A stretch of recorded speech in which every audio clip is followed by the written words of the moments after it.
Hello and welcome. My name is Kyle Nielsen, and this is How You Level Up, a podcast where I ask questions to help you become your best self. Today we ask, what of traditional religions of Africa? We're going to start off by acknowledging a few things. Africa has a rich cultural history, one that will receive its due respect by double-clicking on specific philosophies in future episodes, much like we have done for Buddhism and Hinduism, and will do for others. African cultures and religions are as diverse as the African continent itself, and generally, the traditions of these cultures and religions have been oratory rather than scriptures, passed down from one generation to another through folktales, songs, and festivals. African religious worldviews permeate economics and politics, so the use of religion, while for understanding we will use it here, is actually not the right term when speaking of African traditional religions. The Berlin Conference of 1884-85, when the ruling European nations of the time divided the African continent, cut the land into arbitrary lines, which separated similar tribes and grouped together distinct tribes. Religion and culture experience acculturation, which is the phenomenon resulting from when groups of different cultures have contact. This contact initiates continuous and subsequent changes to the original, or both cultures. Often, a collection of people ruled by one nation after another will adopt pieces of the dominant culture and integrate into new rules and norms as a means of self-preservation.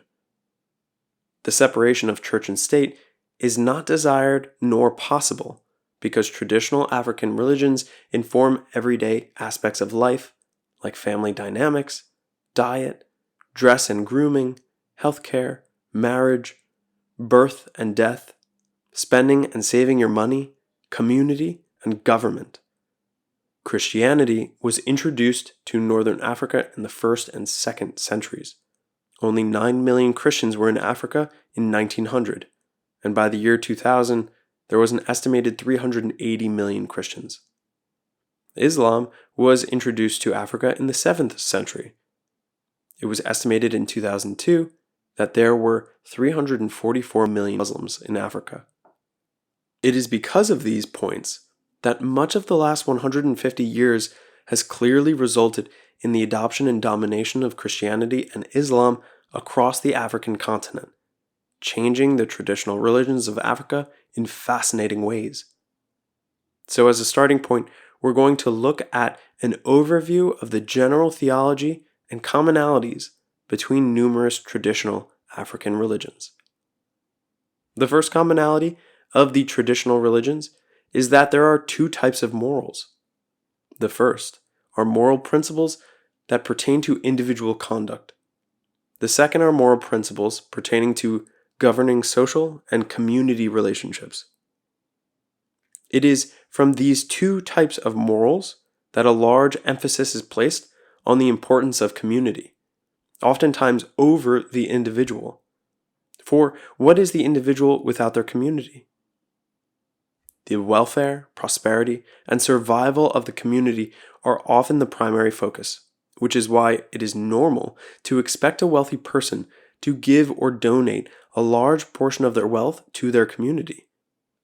This contrasts with some Western perspectives, which often prioritize the individual and their nuclear family.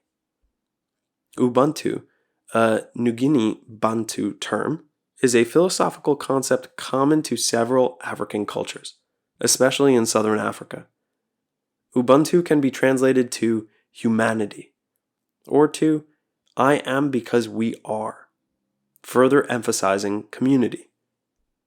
Ubuntu is often presented in a short statement called maxims. For the Tswana, motho ke motho kabatho means a person is a person through other people. For the Zulu, Umuntu and Gambantu also means a person is a person through other people. Traditional African religions normally strive for salvation in this world.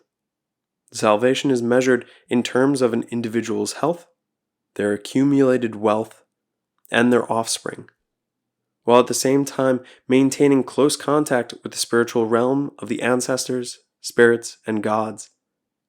When a negative relationship occurs, whether through a lacking commitment and respect, or possibly a hex or curse, this will impede on a person's success. For example, among the Ndembu of Nambia, a Bantu people, illness is seen not as something within the body, it is a communal condition caused by imbalances in your relationship with the spirits and your communities. Having just noted this spiritual world, there is a belief that ancestors are intermediaries between the living and the spiritual world. In several cultures, ancestral spirits are invoked for guidance, protection, and sometimes to intercede with higher gods. They are honored with sacrifices and rituals, underscoring their significance in the spiritual lives of the believers. In many African religions, there is also a belief in a universal life force. For the Lango of Uganda, their supreme being, Jok, is like a supreme force. Jok is invisible, intangible, indivisible, and permeates the wind, inhabits trees, hills, and mountains. The Yoruba have a concept of Asi, which can be translated to force or power. Asi suffuses all living things and even ritual objects. Spirits and people use and shape Asi to enact their will. Regardless of name, this life force is considered sacred and is sometimes associated with the breath or the heart. Very similar to our discussion on the Logos, or in Hinduism, the Brahman. Knowing that the spiritual world is both far away and right here with us, there is a deep reverence for nature. The rivers, the mountains, trees, and animals are often considered sacred or are associated with spirits and deities. This respect for nature is tied to a holistic worldview that underscores the interconnectedness of that universal life force. Rituals, rites of passage, and symbols also play essential roles. They facilitate the connection and appropriate respect between our physical and spiritual worlds. Rituals are performed during significant life transitions and to strengthen communal bonds. The symbols, music, and dances are often integral parts to these rituals, adding a rich aesthetic layer to those spiritual practices. When they are taken out of context and placed in museums, so much of the purpose and practice of a staff, headwear, or garment is lost and sterilized. African traditional religions are complex, and as we've said, are as diverse as the continent of Africa. While we've touched on a few things here, there is so much more to unpack when it comes to these traditional religions and their beliefs, practices, and traditions. It's important to remember that each community has unique beliefs and practices shaped by its historical, social, and cultural context. Whether it is a traditional set of beliefs or a more globally recognized faith, the obvious aspect of any of these frameworks is that they play a vital role in the lives of the people and their communities, shaping moral code, law, and societal structure. So, what similarities can you find between your beliefs and some of what we've looked at today?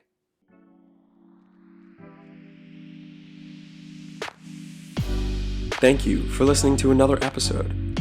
If you're enjoying the show, open up the app you're listening to this on and hit the like or subscribe button and give a 5-star rating. At least twice a week, you'll find a new episode asking you a new question, so you can strengthen your emotional independence, improve your communication skills, and upgrade your personal philosophy. So if there's a question you'd like me to dive into next, send it to any of these social media accounts connected in the show notes here. This is all about how you level up.